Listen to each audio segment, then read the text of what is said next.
Assalamualaikum warahmatullahi wabarakatuh. Waalaikumsalam warahmatullahi wabarakatuh. Waalaikumsalam warahmatullahi wabarakatuh. Sebelum kita memulai pelajaran pada pagi hari ini, silakan ketua kelas untuk memimpin doa pada pagi hari ini. Silakan pada Mas Yosi. Sebelum memulai pelajaran pada pagi hari ini, berdoa menurut agama dan percayaan masing-masing. Berdoa dimulai. Berdoa selesai. Terima kasih Mas Yosi. Sebelum itu saya akan mengabsen kalian terlebih dahulu ya. Yang pertama Mbak Fajar Rizky Rahmani. Hadir Pak. Yang kedua Mbak Ismi Yatin. Hadir Pak. Lalu Mas Yosi Arfa. Hadir Pak. Oke. Sambil menunggu yang lain, kita lanjutkan dulu ya. Sebelumnya koneksinya sudah aman ya? Suara Bapak jelas terdengar? Jelas Pak, jelas Pak. Jelas. Oke. Karena saat ini di tengah pandemi COVID-19, jangan lupa kita selalu saling mengingatkan, yaitu 3M, menjaga jarak, memakai masker, dan selalu mencuci tangan. Jangan keluar-keluar rumah apabila tidak ada keperluan yang terlalu mendesak, sehingga tidak menyebabkan terjadinya klaster baru pada COVID-19 ya. Oke, sebelumnya Bapak udah mengirimkan LKPD pada Google Classroom yang telah Bapak siapkan ya. Untuk selanjutnya Bapak akan menampilkan PPT.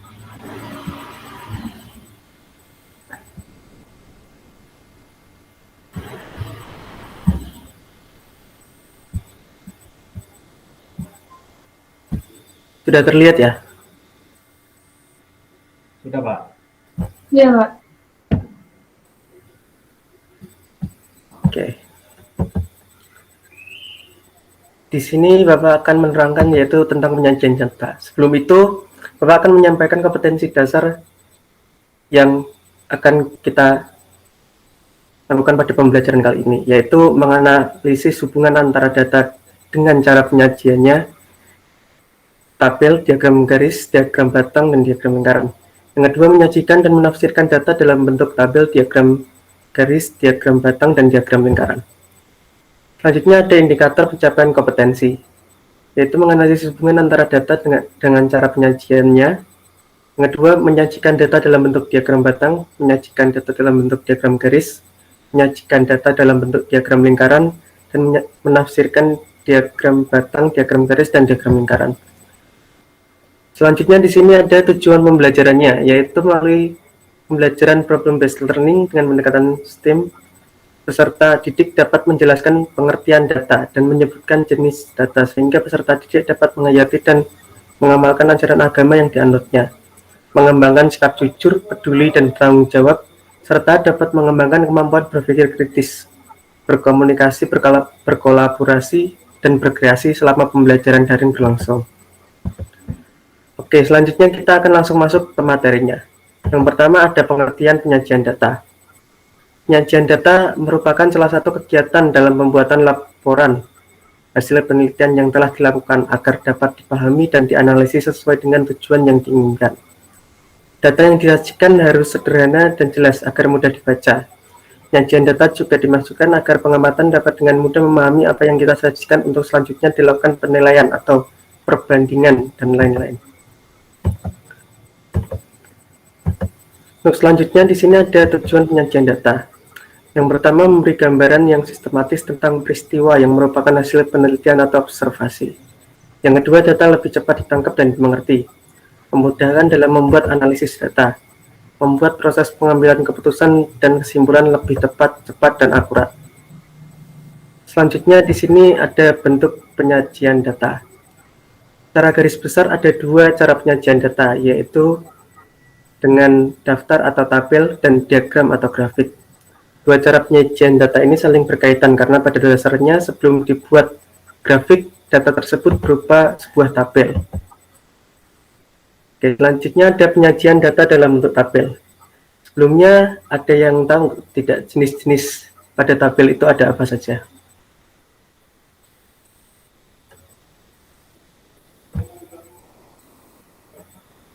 Saya, Pak. Ya, silahkan. Ada 3 jenis tabel yang saya tahu, yaitu ada tabel biasa, tabel kontingensi, dan juga tabel distribusi frekuensi. Ya, betul banget ya. Sebelumnya di sini pengertian tabel adalah daftar yang berisi ikhtisar sejumlah data informasi yang biasanya berupa huruf maupun angka. Jenis-jenis tabelnya di sini seperti yang disebutkan oleh Mbak Ismi tadi, yaitu tabel biasa, tabel kontingensi, dan tabel distribusi frekuensi. Ini adalah tabel biasa, skema garis besar untuk sebuah tabel dengan nama-nama bagiannya. Bagian-bagian pada tabel biasa berbentuk seperti ini. Ada judul tabel, judul kolom, judul baris, dan yang lainnya ini adalah sel-sel yang nanti isinya data-data. Digunakan untuk menyajikan data yang terdiri atas beberapa variabel atau kategori. Ini adalah contohnya, contoh tabel distribusi medali kejuaraan dunia atletik 2001. Selanjutnya di sini tabel distribusi frekuensi. Distribusi frekuensi adalah penyusunan suatu data mulai dari terkecil sampai terbesar, yang membagi banyaknya data ke dalam beberapa kelas. Interval kelas adalah sejumlah nilai variabel yang ada dalam suatu kelas. Tapi kelas adalah nilai yang membatasi kelas yang satu dengan kelas yang lainnya. Batas kelas adalah nilai pembatas dalam suatu kelas. Titik tengah kelas adalah nilai tengah interval kelas. Distribusi frekuensi terdiri dari dua, yaitu distribusi frekuensi kategori dan numerik. Yang pertama adalah teknik pembuatan distribusi frekuensi, yaitu yang pertama urutkan data dari terkecil sampai terbesar. Selanjutnya hitung jarak atau rentangan. Yang ketiga, hitung jumlah kelas. Yang keempat, hitung panjang kelas interval. Selanjutnya, tentukan batas data terendah dan menentukan batas atas dan bawah kelas. Buat tabel sementara dengan cara dihitung satu demi satu yang sesuai dengan urutan interval kelasnya. Selanjutnya, membuat tabel distribusi frekuensi dengan cara memindahkan semua angka frekuensi. Contoh tabel sementara atau tabulasi data adalah seperti yang kiri ya. Untuk selanjutnya, yang sebelah kanan adalah contoh tabel distribusi frekuensi. Bentuk-bentuk distribusi frekuensi yaitu distribusi frekuensi relatif, distribusi frekuensi kumulatif yang dibagi menjadi dua, yaitu distribusi frekuensi kumulatif kurang dari dan lebih. Dan yang ketiga ada distribusi frekuensi kumulatif relatif, yang dibagi dua menjadi distribusi frekuensi kumulatif relatif kurang dari dan lebih. Untuk selanjutnya, di sini distribusi frekuensi relatif adalah distribusi frekuensi yang nilai frekuensinya tidak dinyatakan dalam bentuk angka mutlak atau nilai mutlak. Akan tetapi setiap kelasnya dinyatakan dalam bentuk angka persentase atau angka relatif. Contoh tabelnya di sebelah kanan itu ya. Selanjutnya di sini distribusi frekuensi kumulatif adalah distribusi frekuensi yang nilai frekuensinya diperoleh dengan cara menjumlahkan frekuensi demi frekuensi berdasarkan tabel distribusi frekuensi mutlak. Contoh tabel distribusi frekuensi ada di bawah, yang sebelah kiri kurang dari dan yang sebelah kanan adalah lebih. Untuk selanjutnya adalah distribusi frekuensi kumulatif. Distribusi frekuensi kumulatif adalah distribusi frekuensi yang nilai frekuensi kumulatif diubah menjadi nilai frekuensi relatif atau dalam bentuk persentase atau persen. Dengan rumus seperti yang tertera di sini. F kumulatif ke I dibagi N dikali 100%. Contoh tabelnya ini adalah yang kiri kurang dari, yang kanan lebih.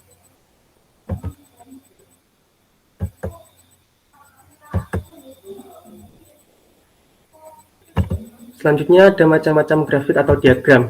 Untuk macam-macam grafik dan diagram ini akan kita bahas pada pertemuan selanjutnya ya. Oke, di sini nanti ketua kelas dibantu untuk membagi kelompok ya. Untuk kelompoknya, satu kelompok anggotanya 4-5 siswa. Untuk selanjutnya Setelah ini, tiap kelompok akan mendiskusikan tentang masalah satu yang terdapat pada LKPD yang nantinya akan saya pantau lewat diskusi WhatsApp grup kelompoknya masing-masing.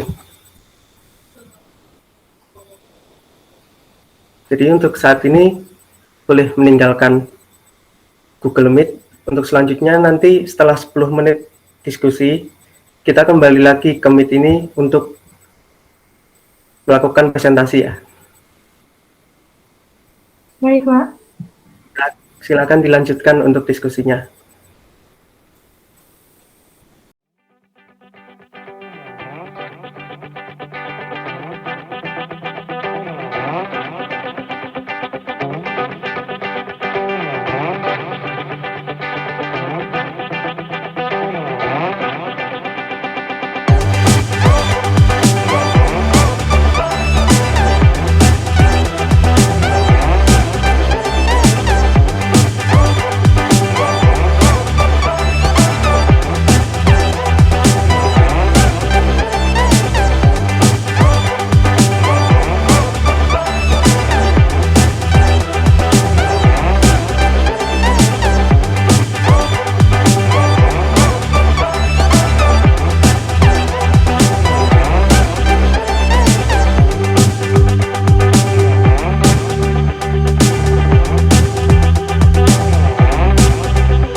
Oke, selamat datang kembali di Google Meet.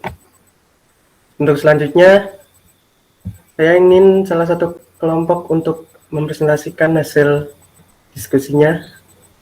Silahkan siapa? Saya Pak. Ya, silahkan Mas Yosi.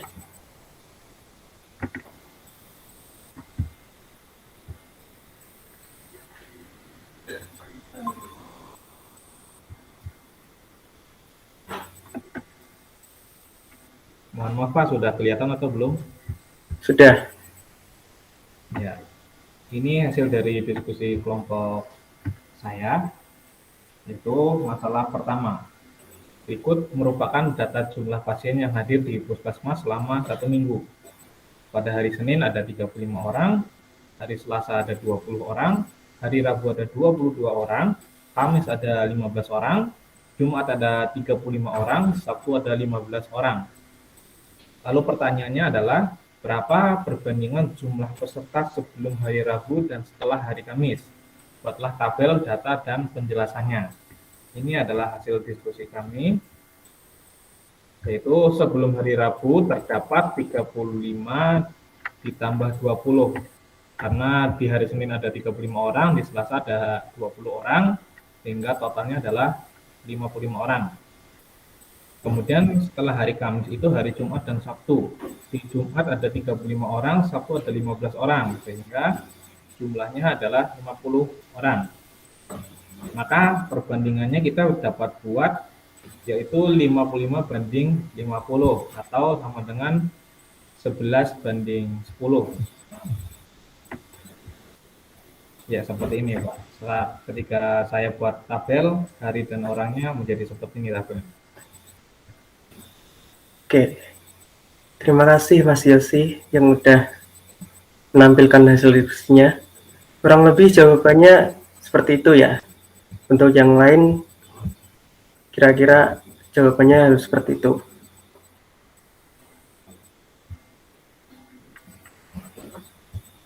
Oke, untuk selanjutnya, saya buka sesi tanya jawab. Mungkin ada yang ingin bertanya.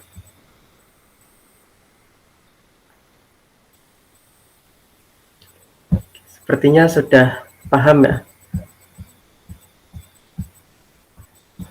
Untuk selanjutnya, yang terakhir saya akan memberikan tugas mandiri kepada kalian yang nanti akan ada batas waktu pengumpulannya. Untuk pengumpulannya nanti lewat Google Classroom saja ya. Untuk tugasnya akan nanti saya kirim saya kirim pada Google Classroom. Saya tunjukkan sebentar. Oke, untuk tugasnya seperti ini. Untuk pilihan gandanya ada 2 nomor, dan untuk esainya nanti ada 3 nomor ya. Telat mengumpulkannya. Nanti saya kasih batas waktu sampai pada pertemuan selanjutnya. Baik, Pak. Oke, untuk selanjutnya pada pertemuan selanjutnya nanti kita akan membahas mengenai tabel dan nanti juga diagram garis. Oke, untuk pembelajarannya sudah selesai ya.